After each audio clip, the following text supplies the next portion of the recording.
मुसलमानों पे। आपने कह दिया यहां मुसलमान जो है खतरे में, ये गलत बात है।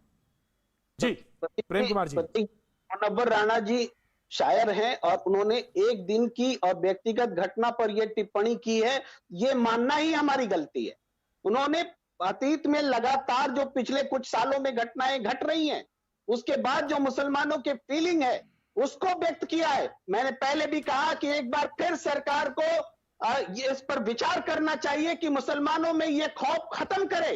जब मुसलमान अगर अल्पसंख्यक अगर खतरे में है, खौफ में है, तो ये बहुसंख्यक का जिम्मा होता है कि वो उसको साथ में रखे। और यही इसी विश्वास के साथ Shehzad Poonawalla very short answer लूंगा मैं कि खतरे में है और अगर उसके दिमाग में है तो ये बहुसंख्यक की जिम्मेदारी है कि वो उसके दिमाग से वो खौफ खत्म करे। शहजाद पूनावाला, मैं जानना चाहता हूं आप भी हैं खौफजदा क्या? देखिए मुझे नहीं लगता, हाँ नहीं मैं खौफजदा नहीं हूं, हाँ पर आतंकवादी और भ्रष्टाचारी खौफजदा है। और सेकुलरिज्म की कबर ढोने का काम केवल एक समुदाय पर नहीं है, हम सब इक्वल नागरिक है तो हम सबकी जिम्मेदारी होनी चाहिए। पर मैं प्रतीक जी आपको विश्लेषण करके बताता हूं डर का माहौल क्यों है। You will get my point. आप समझिए, अफजल गुरु को फांसी होती है तो डर का माहौल हो जाता है, याकूब को फांसी होती है तो डर का माहौल हो जाता है। आपको याद होगा बुरहान वानी को मार दिया तो डर का माहौल पसर जाता है। राम मंदिर का फैसला आ गया तो बहुत ज्यादा डर का माहौल हो जाता है। 3 तलाक का कानून बन जाता है तो और भी डर का माहौल बन जाता है।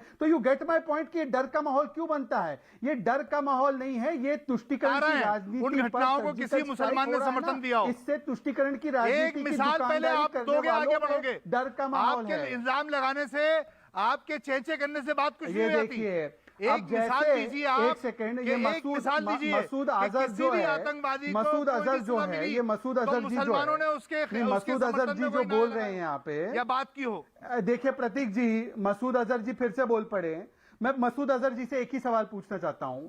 फ्रांस के हत्यारों का समर्थन, आतंकवादी हत्यारों का समर्थन इस व्यक्ति ने किया था, मुनव्वर राणा ने, और कमलेश तिवारी को भी मारा गया किस तरीके से कुछ लोगों ने, आतंकवादियों ने। क्या नहीं, एक सेकंड, मेरा सीधा सवाल है प्रतीक जी, क्या मसूद अजहर जी यहाँ पर फ्रांस के हत्यारों को, जिन्होंने हत्या की थी, जिन्होंने एक कैरिकेचर बनाने के लिए हत्या की थी, क्या उनका खंडन करेंगे?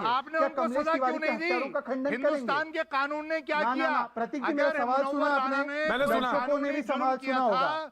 तो हिंदुस्तान की हुकूमत, जी देखिए, ओवरलैप आपके शो में हो, नहीं मसूद, वन बाय वन आपके शो में ओवरलैप हो अच्छा नहीं लगता। वन बाय वन, मैं वन बाय वन, एक सिंपल सवाल है, मैं सिंपल सवाल 10 सेकंड में खत्म करता हूं। फ्रांस के जो हत्यारे आतंकवादी, जिन्होंने एक आदमी को इसलिए मार दिया क्योंकि उसने एक तस्वीर बनाई, उसका समर्थन किया, उन्होंने कहा सही किया, क्या मसूद हाशमी की भी यही सोच है? क्या वो समर्थन करते, क्या वो इसका खंडन करेंगे?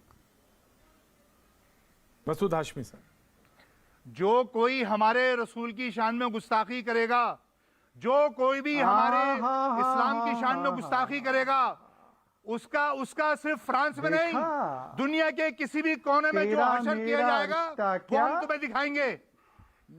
मेरी बात सुन लीजिए, देख लिया, ये खुलेआम धमकी दे रहे हैं, कहा थी ये खुलेआम हिंसा की बात कर रहे हैं। हिंदुस्तान का कानून, ये सोच कहा थी हिंदुस्तान की तालिबानी सोच, अगर मुनव्वर राणा ने कोई जुर्म किया था, उसको यहाँ पर बयान करने से क्या मतलब बनता है? क्या आप इसका समर्थन तालिबान से मत डरो इतना शहजाद का किसी भी रूप में महात्मा गांधी ने शहजाद, तालिबान से इतना मत डरो। हमारे देश के तालिबान तुम जैसे लोगों को बर्दाश्त नहीं करेंगे। मैं आज के रेफरेंस से बात जोड़ता हूं, मैं आज के रेफरेंस से बात जोड़ता हूं, और बात वही है प्रेम कुमार जी और अतीकुर रहमान जी। बात दरअसल ये है कि अगर किसी ने कोई क्राइम किया है तो उसकी सजा कोर्ट देगी और उसकी तहकीकात होगी। उससे पहले यह कह देना कि यहां पे तो हिंदुओं को खतरा है, यहां पे तो मुसलमानों को खतरा है। इस मुल्क में कलाम साहब भी हुए हैं, राष्ट्रपति हुए हैं, और मुझे कहने में कोई हिचक नहीं, कलाम साहब को हजारों लाखों हिंदुओं से ज्यादा बेपनाह मोहब्बत मिली, इतनी बेपनाह मोहब्बत कि शायद किसी को रश्क हो जाए।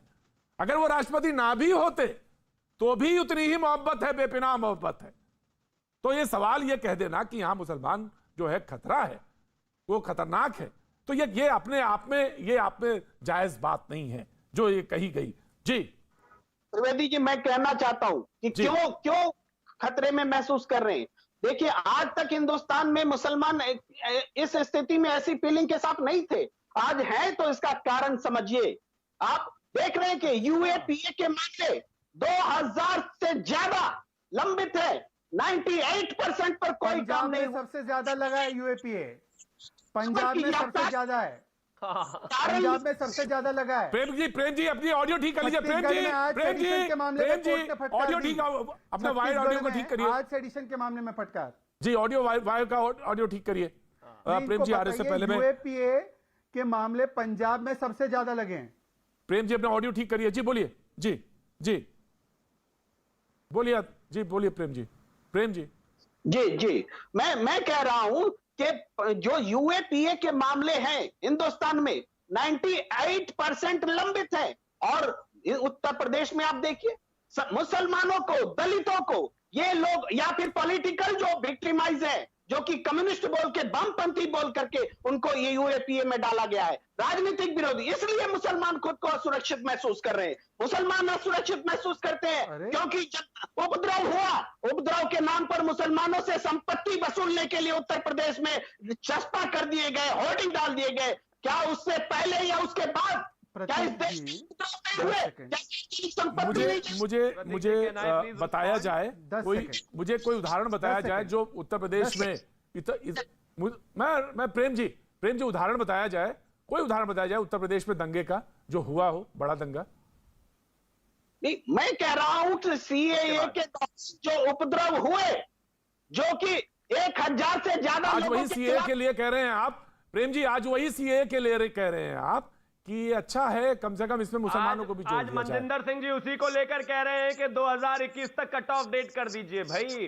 उसके लिए आपने सालों इस देश की सड़कें बंद रखी, आज उसी सीएए के फेवर में आप चिल्ला रहे हैं। आज पूरा देश मान रहा है कि सीएए सही था और उसी की वजह से 1 साल तक शाहीन बाग बंद करके रखा आपने। एक और इंपॉर्टेंट पॉइंट प्रतीक जी मैं यहां पर ऐड करना चाहता हूं। इनका कहना है कि देश में माइनॉरिटीज को बड़ा दर्द है, बहुत डर का माहौल है। आप मुझे एक चीज बताइए, क्रिश्चियन यहां पर 2.78% है, सिख यहां पर 2.08% है, बुद्धिस्ट यहां पर 0.84% है, जैन्स यहां पर 0.74% है। उनको कभी डर नहीं लगा, कभी डर नहीं लगा उनको। वो आराम से इस देश में रह रहे हैं, सुकून से है। किसी एक के सामने कैमरा ले जाइए और कहिए कि भैया आप माइनॉरिटी होने के नाते आ रहा हूं मसूद भाई, आ रहा हूं। बिल्कुल नहीं कहेंगे। ये 22% वाले डर रहे हैं। डर उन 22% को नहीं है। लेकिन माफ कीजिए, अगर कोई देश के खिलाफ और कोई आतंकवाद की घटना का आप अपने धर्म से जोड़कर वर्णन करते हो तो माफ कीजिए, फिर तो आपको डरना ही पड़ेगा। और एक और चीज, जैसा कि बीच में अभी बात आ गई थी, वही मैं रिपीट कर देना चाहता हूं कि गुस्ताखे रसूल की एक ही सजा, तनसर से जुदा, तनसर से जुदा। शहजाद भाई, आप एक अच्छे इंसान हैं, सामने जो बैठे